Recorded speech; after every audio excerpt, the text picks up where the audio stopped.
வாசிப்பு யோவான் 12ஆம் அதிகாரம் 1ஆம் வசனம் முதல் 7ஆம் வசனம் வரை. பஸ்கா பண்டிகை வர 6 நாளைக்கு முன்னே இயேசு தாம் மரணத்தில் இருந்து எழுப்பின லாசரு இருந்த பெத்தானியாவுக்கு வந்தார். அங்கே அவருக்கு விருந்து பண்ணினார்கள். மார்த்தாள் பணிவிடை செய்தார். லாசருவும் அவருடனே கூட பந்தியிருந்தவர்களில் ஒருவனாய் இருந்தான். அப்பொழுது மரியாள் விலையேற பெற்ற களங்கமில்லாத நல்லதரம் என்னும் தைலத்தில் ஒரு ராத்தில் கொண்டு வந்து அதை இயேசுவின் பாதங்களில் பூசி தன் தலைமயிரால் அவருடைய பாதங்களை துடைத்தார். அந்த வீடு முழுவதும் தைலத்தின் பரிமளத்தினால் நிறைந்தது. அப்பொழுது அவருடைய சீஷரில் ஒருவனும் அவரை காட்டிக் கொடுக்க போகிறவனும் ஆகிய சீமோனுடைய குமாரனான யூதாஸ்காரியோத்து இந்த தைலத்தை 300 பணத்துக்கு விற்று தரித்திரருக்கு கொடாமல் போனதென்ன என்றான். அவன் தரித்திரரை குறித்து கவலைப்பட்டு இப்படி சொல்லாமல், அவன் திருடனானபடியினாலும் பணப்பையை வைத்துக் கொண்டு அதிலே போடப்பட்டதை சுமக்கிறவனானபடியினாலும் இப்படி சொன்னான். அப்பொழுது இயேசு, இவளை விட்டுவிடு, என்னை அடக்கம் பண்ணும் நாளுக்காக இதை வைத்திருந்தார். இன்றைய நற்செய்தி. காபி கொட்டை கிண்ணம். நான் காபி பிரியன் அல்ல, ஆனால் காபி கொட்டையின் வாசனை எனக்கு ஆறுதலையும் ஆசையையும் உண்டாக்கியது.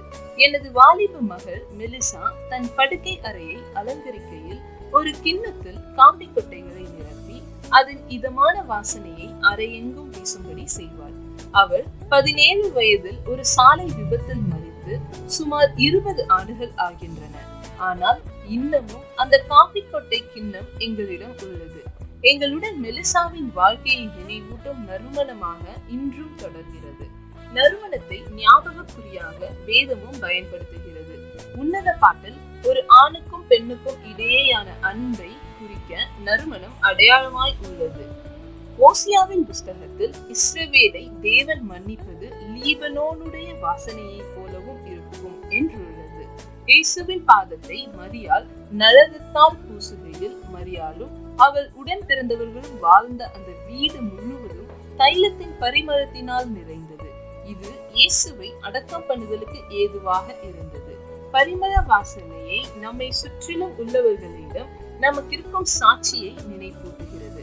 இதை பவுல் ரட்சிக்கப்படுகிறவர்களுக்குள்ளேயும் கெட்டு போகிறவர்களுக்குள்ளேயும் நாங்கள் தேவனுக்கு கிறிஸ்துவின் நற்கந்தமாய் இருக்கிறோம் என்று நமக்கு விளக்குகிறார்.